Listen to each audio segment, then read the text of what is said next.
By the time my father opened the front door, I already knew what kind of Thanksgiving it was going to be. Not because of anything dramatic, because of the way he looked past me first. His eyes landed on the pumpkin pie in my hands, then flicked over my shoulder toward the driveway, checking for another car. For one small second, I was not his daughter coming home for the holiday. I was early. I was practical. I was the first person to arrive before the person everyone was actually waiting for. "There she is," Dad said, stepping aside. "Right on time." That was always supposed to sound like a compliment in our house. It never did. My name is Tessa Rowan, and I was 29 that November. Old enough to know the difference between being appreciated and being predictable. I stepped into my parents' warm, polished suburban home with the pie balanced against my hip and the smell of turkey, sage, and cinnamon folding around me. My mother kissed my cheek without really looking at me. "Oh, good! You brought dessert," she said. "Set it in the kitchen, honey." 20 people were already there. Aunts, cousins, one new fiancé, one uncle who laughed too loud after 2 glasses of wine, crystal bowls, linen napkins, football humming from the den. I moved through the house the way I always did, careful not to take up too much space, useful without being noticed. Dad patted my shoulder near the drinks table. "Tessa's doing well," he told Uncle Ray. "Steady job. Good with money. Never any trouble." I smiled because that was easier than saying what it actually sounded like. Reliable. Sensible. Safe. Boring. Then my mother's face lit up at a text on her phone. "Avery's here in 10, she announced, and the whole room somehow leaned toward the door without moving. I stood there holding an empty pie tin and watched my family brighten for someone else. What did it say about my place in this house that I could arrive carrying something made with my own hands and still feel like the least anticipated person in the room? And as always, this story comes from Revenge Pulse, created for storytelling, reflection, and the moments families usually leave unsaid. Avery made an entrance the way some people breathe, naturally, effortlessly, as if the room had been waiting to begin until she stepped into it. She kissed my mother, let my father take her coat, and sat down glowing with that polished ease people mistake for success. Within minutes, she was talking about a client brunch in Bellevue, a rooftop event, a possible brand partnership after the holidays. The details were shiny and thin, but in my parents' house, confidence had always counted more than proof. Mom leaned in. "That sounds exciting, sweetheart." Dad smiled. "That's my girl." My phone buzzed softly against my leg. I already knew what it was. The first reminder that the scheduled payments would clear tonight. The way they always did, I looked anyway. 5 autopays, 5 amounts, 5 clean little withdrawals lined up so neatly they had started to feel like part of the month, the way rent or electricity did. It had started small, just until Avery got through a rough patch. Then another month, then one card, then another, then a car-related bill that absolutely could not wait. I told myself I was helping my sister breathe. Somewhere along the way, helping became maintenance. I was no longer rescuing a bad season. I was holding up a version of her life nobody wanted to examine too closely. Jenna, my cousin, sat beside me and caught my glance at the screen. She noticed more than she said. "So when are you buying a place?" Uncle Ray asked. "You've got the stable job." "One day," I said. Avery laughed into her wine. "Tessa's too careful. She acts like money is something you survive, not enjoy." Mom laughed lightly. Dad let it sit. That was the part that stung. I was the one keeping her afloat, and somehow I was still the sister who didn't know how to live. My phone buzzed again. 5 payments. 5 invisible strings. I had carried that secret so long, I had nearly forgotten what it felt like to belong to myself. Dinner found its rhythm the way family dinners do when the wine has started to soften people, and nobody wants to be the first one to ruin the mood. Silverware clinked. My uncle was halfway through a football story. Someone at the far end of the table laughed too hard. The chandelier above us threw warm light over polished plates, cranberry sauce, and the kind of holiday meal that looks peaceful in photos long after it stops feeling that way in real life. Across from me, Avery was still glowing. She had a way of talking that made vague things sound expensive. A recent client, a possible expansion, a holiday campaign. My mother nodded like every word was proof of a life well managed. Then my younger cousin Leah leaned toward me. "Can I ask you something? About student loans?" I looked up. "Sure. I'm trying to figure out whether I should pay extra on the principal or just—" "Oh, honey." My mother cut in gently, smiling across the table. "Don't bring boring money talk into dinner. Ask Avery. She's much better at real-world finances." A few people chuckled. Avery swirled her wine. "Tessa's great with numbers if you want a panic attack." The laugh around the table grew louder. I kept my face still. "That's not what she asked." Avery shrugged. "You're always tense about money. It's like you walk around expecting disaster." Something in the air shifted. Not enough for anyone to stop it. Just enough for everyone to feel it.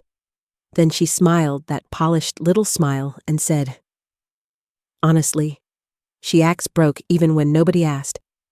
My father exhaled through his nose, already tired of anything that might disturb the meal. He turned to me. "Not her. Then stop asking for money." The whole table went silent. Nobody corrected him. Not my mother. Not Avery. Not anyone. Jenna froze beside me. Fork, halfway up. That was the real wound, not the sentence. The ease of it. My father had picked the daughter most likely to absorb the blow and used me to keep the table comfortable. I smiled. "Excuse me," I said, and rose before my voice could change.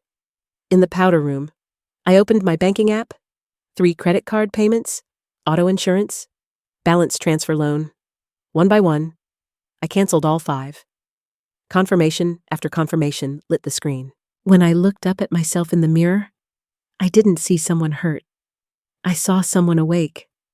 When I returned to the table, my father still thought he had taught his daughter a lesson. His phone started buzzing before the pie was even served. When I sat back down, I did it carefully, as if nothing had happened. I folded my napkin over my lap, reached for my water glass, and kept my face as still as I could. My father's phone buzzed once against the table. He ignored it. Then it buzzed again. And again. At first, it was only irritating, the kind of interruption people joke about during family dinners. My father glanced at the screen, frowned, and turned it face down. Across from me. Avery checked her own phone and went pale so quickly it almost looked like bad lighting. Her thumb started moving, then my mother's phone lit up, then my father's again. Avery stood too fast. "Sorry, I need to take this." Nobody stopped her. She slipped out of the dining room with her hand clamped around her phone like it might explode. The room tried to keep moving after that. Someone reached for the gravy. Someone asked Uncle Ray another football question, but the air had gone wrong. Everyone could feel it. My father looked annoyed now, more than concerned. "What is it this time?" The question landed in my direction before he even thought about it. I met his eyes. "I did stop paying. Dad, that's what you wanted." He stared at me. Not because he understood everything, not yet, but because for the first time, he understood that his sentence at dinner had attached itself to something real. My mother's face changed next. Not clarity. Fear. Avery came back in a minute later, and she no longer looked polished. She looked cornered. She leaned down near my chair and whispered, sharp and breathless, "Come outside. Right now." I didn't move. "We can talk here," I said. Her mouth tightened. For a second, the mask slipped. Not glamorous, not breezy, just angry. Dinner continued after that in the way broken things sometimes do, technically still standing, but no longer whole. That night, Avery called me 17 times. The 18th call wasn't from her. It was from my mother. and the sound of her voice made it clear she thought I was the one who had done something unforgivable. My mother called at 7:12 the next morning, which was early enough to mean she had been awake for a while. Rehearsing. "Tessa," she said, already halfway to tears. "Your sister is beside herself. Not good morning. Not are you okay? Not even what happened." I stood barefoot in my kitchen, one hand on the coffee maker, and listened while she explained that Avery had barely slept. Thanksgiving had been ruined, and she could not understand why I had chosen that moment to do something so cruel. That was the word she reached for. Not painful, not drastic, cruel. "You picked the holiday," she said. "You knew this would blow up." I watched the coffee drip into the pot. I didn't start anything at dinner. "Mom." A silence, then the soft, wounded exhale I knew too well.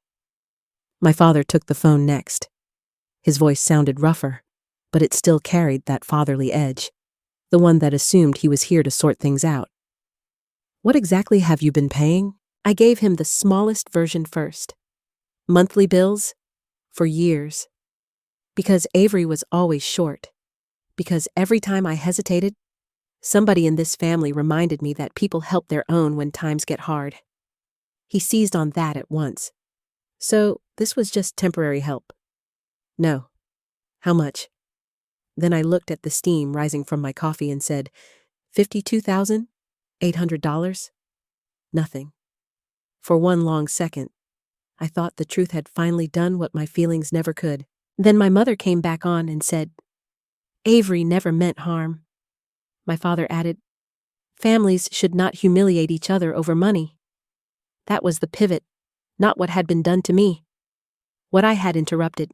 My phone kept lighting up on the counter. Avery blaming me. Avery pleading. Avery reminding me our parents were getting older. Avery calling me her sister when she needed something. I opened my laptop and started building a spreadsheet. Dates, amounts, accounts, notes. I didn't need to win with words. I only needed the numbers standing between me and my family. By that afternoon, I knew at least one more person was going to see them. I did not build the spreadsheet to expose Avery to the whole family. I built it so nobody could twist the story anymore. That mattered to me. There is a difference between telling the truth and making a spectacle of it. And until that afternoon, I still thought I could keep the truth contained. My parents would see the records. They would understand what had happened. The gaslighting would stop. Maybe not the damage, but at least the rewriting. Then Nolan called. His voice did not sound angry. That would have been easier. He sounded tired in the way people do when several pieces of their life have started moving at once, and none of them in a good direction. "Tessa," he said, "a payment failed this morning that Avery told me was already covered." I said nothing. He went on. Slower now. "She told me some of this was a family rollover, temporary help. Old money? I didn't know it was you. Not some vague family fund. Not leftover savings. Me? I stared at the spreadsheet on my screen. The rows neat and cold and complete. Then I attached the file and sent it. There are moments when a secret stops being merciful and starts protecting the wrong person. That was one of them. Nolan called back 10 minutes later. "The total on your end is 52.8, he asked. "Yes." A long silence. Papers shifting. His breath changing. "She owes almost 96 altogether." That was when the story changed shape. I had not been quietly helping my sister through a rough stretch. I had been covering the visible bleeding, while Avery built two separate worlds, one for our parents, where she was stylish but basically fine, and one for her husband, where the weak spots had already been handled. Mine was the bridge holding both lies up. Jenna got wind of part of it after her mother mentioned that money mess in a family text chain. By evening, this was no longer about me overreacting at Thanksgiving. It was about years of deception nobody wanted to examine because the performance had been prettier than the truth. Nolan was the first person to say it plainly. "You weren't helping her," he said. "You were holding up a lie." That night, Avery didn't call me. My father did, and for the first time in my life. His voice didn't sound like a man correcting his daughter. It sounded like a man realizing he had humiliated the wrong child. The story did not explode all at once. It slipped, through side texts, through careful phone calls, through the strange little back channels families use when they want the truth but still want to pretend they are not gossiping. One cousin asked another if the number was real. An aunt texted my mother something vague about misunderstandings. Someone created a separate thread without my parents in it. By Saturday, the silence that had protected Avery for years had started turning on itself. Jenna called first. "You know what's awful?" she said. "Now, all the old stuff makes sense." She started listing things I had trained myself not to count. The trips I always passed on. The way I always said work was busy. The same black coat every winter. The careful answers. The cheap wine I brought while Avery arrived with glossy gift bags and stories. "She looked successful," Jenna said quietly. "You looked like someone making do." That was the part I kept thinking about. Not just what had been hidden, but how easily everyone had accepted the version of me that made the rest of the family more comfortable. My mother kept trying to pull things back inside the house. My father, meanwhile, was getting those awkward calls from relatives who never asked direct questions, but clearly wanted direct answers. Nolan separated accounts, canceled a few automatic charges, and forced Avery to look at numbers without the cushion I had been providing. Her messages changed after that, less polished, more frantic, anger, panic, blame, then silence. I did not chase any of it. My silence meant something different now. It was no longer endurance. It was withdrawal. Access revoked. By the end of the weekend, my father sent me a text unlike any he had ever written. "We need to talk, and this time, I'm not asking you to fix it." I stared at that message for a long time, unsure whether he had finally changed or whether I still owed him nothing at all. We met on Sunday afternoon in my parents' living room, the same room where every holiday photo for the last 15 years had been taken in front of the stone fireplace. It should have felt familiar. It didn't. The room looked the same, but nobody was sitting in their usual roles anymore. My father had my spreadsheet in his hands, printed, every date, every amount. Every note I had kept for years because some part of me must have known that one day I would need proof more than peace. My mother sat rigid beside him. Avery was pale and furious at once. Nolan stood near the window instead of beside her. Jenna had come too, along with my Aunt Belinda, which meant this was no longer something my parents could fold back into silence later. My mother tried first. "We all made mistakes," she said softly. "This family has been under a lot of pressure." "No," I said. "Avery lied. Dad humiliated me in front of the family. And you sat there and let him." The room went still. My father looked at me, then down at the pages again, as if the numbers might rearrange themselves into something easier to survive. For a moment, I thought he would retreat into anger. That would have been more like him. Easier, too. Instead, he just looked old. Nolan spoke before anyone else could blur it. "You said it in front of family? She gets the truth in front of family. That landed?" My father's mouth tightened. Pride. Shame. The awful work of choosing. Then he looked up at the people in the room and said, slowly, "I was wrong." Nobody moved. Tessa was not asking anyone for money. She was the one paying. For years. His voice roughened, and I had no right to say what I said to her. Avery started crying then, but it wasn't the kind that changes minds. It was anger cornered by exposure.